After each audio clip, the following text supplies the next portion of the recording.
Score settle کرنا، یہ سیاست کے لیے جو ہے وہ اختلاف کو استعمال کرنا یہ نامناسب ہے۔ ہمیں بڑے اسکور سیٹل کرنے آتے ہیں، کریں گے بھی انشاءاللہ تعالیٰ، جب ذرا ان حالات سے نکل لیں گے، جب سیلاب زدگان کو ان کے گھروں میں بسا لیں گے، پھر اسکور سیٹل کریں گے، اور ہم سے زیادہ اسکور سیٹل کرنا کسی کو نہیں آتا۔ اور سیلاب میں بھی اسکور سیٹل کرنے کا جنون، جب سوال پوچھنے والے کو جواب دینے کے بجائے دھمکیاں دی جائے تو سمجھ جائیں طاقت اپنا دفاع کر رہی ہے، سچ کو دبانے کی کوشش کر رہی ہے، اور آج ہم اسی رویے کو بے نقاب کریں گے۔ پنجاب کی وزیر اطلاعات محترمہ عاصمہ بخاری صاحبہ نے بالکل واضح الفاظ میں کہا ہے کہ اسکور سیٹل کرنے کے لیے، یعنی کہ کسی سے نمٹنے کے لیے سیلاب کو استعمال کرنا نامناسب ہے۔ ہمیں سیلاب سے نکلنے دیں، ہم خود اسکور سیٹل کر لیں گے، ہمیں اسکور سیٹل کرنا آتا ہے۔ ہم سے زیادہ اسکور سیٹل کرنا کسی کو نہیں آتا۔ یہ خطاب اگرچہ کچھ لوگوں کو یہ الفاظ مہذب لگے، مگر معنی میں شدید خطرناک انتباہ ہے۔ ان بیانات میں تیزی آ رہی ہے، تلخی جھلک رہی ہے، اپنے آپ کو عوامی لیڈرز کہنے والوں کے نہ صرف انداز بیاں بلکہ انداز حکمرانی میں بھی آمرانہ رویہ دکھائی دینے لگا ہے۔ ایسا کیوں ہے؟ اس لیے کیونکہ حکومتی کارکردگی پر سوال ہو رہا ہے۔ حکومت جواب دینے کے بجائے دھمکانے پر آ جائے تو یہ انصاف کا گلا گھونٹنے کے مترادف ہے۔ سوال پوچھنے والے کو نمٹانے کی دھمکی دینا معلومات کو کنٹرول کرنے کی واضح کوشش ہے۔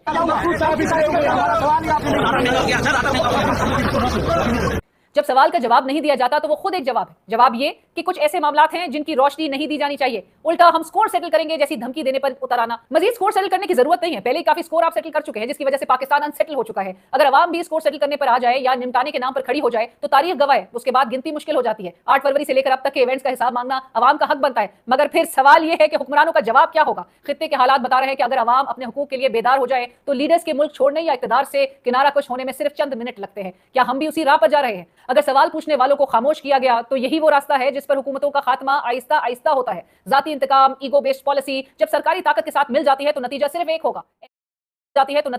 ہوگا، اعتماد کا زوال، سرمایہ کاری کا رک جانا اور اندرونی عدم استحکام۔ ہر دن پاکستان میں صحافت کے لیے ایک مشکل دن ثابت ہو رہا ہے۔ ایکسپریس ٹریبیون کے ساتھ منسلک صحافی شہباز رانا صاحب پر سرکاری ریکارڈ پر مبنی خبر پر مقدمہ درج کر لیا گیا۔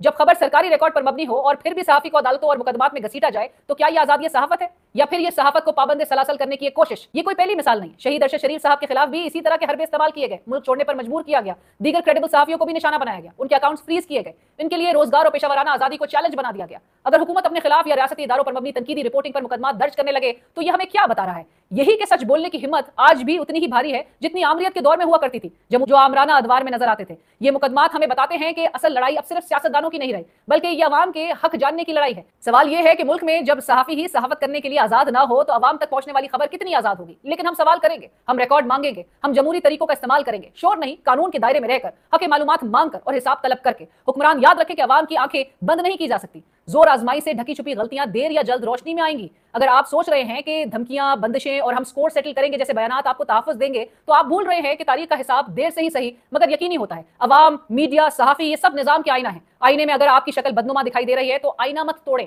اپنی شکل ٹھیک کریں، اپنے خد و خال بہتر کرنے کی کوشش کریں۔